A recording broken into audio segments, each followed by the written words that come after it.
À 40 km de Gaza, la base aérienne d'Al Arish, en Égypte.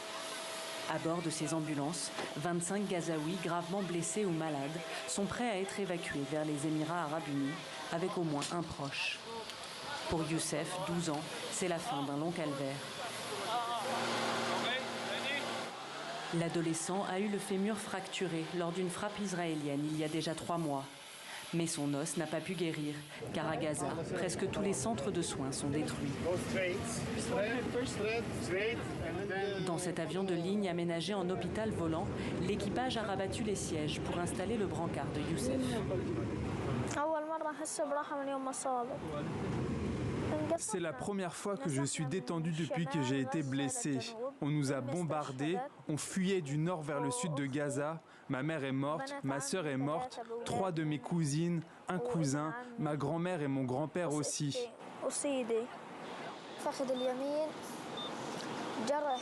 Moi, j'ai encore une blessure profonde sur la jambe droite. On m'a opéré sans anesthésie, sans rien. Il n'y avait pas de médicaments.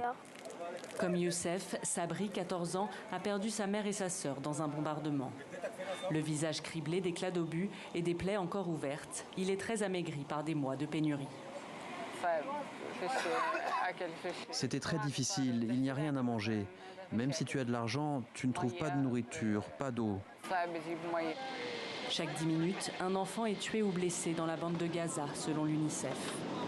Ces évacuations, autorisées au compte-gouttes par Israël, ont déjà permis d'envoyer près de 700 patients gratuitement à Abu Dhabi. Les Émiriens assurent que cette porte de sortie, si étroite soit-elle, est facilitée par la normalisation des relations avec l'État hébreu depuis 2020.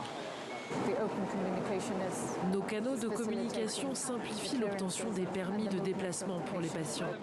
Et en parallèle à ces initiatives humanitaires, il y a bien sûr des efforts diplomatiques pour tenter d'obtenir un cessez-le-feu.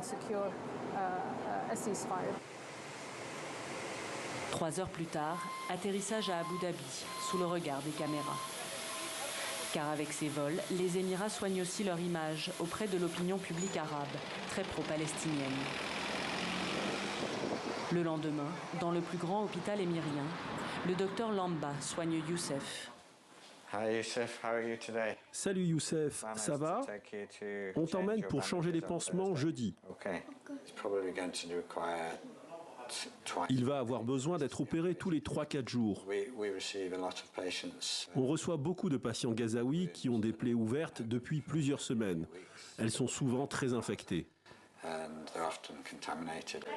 Pour économiser ses forces, Youssef doit rester au lit, d'où il téléphone à son père, toujours coincé à Gaza.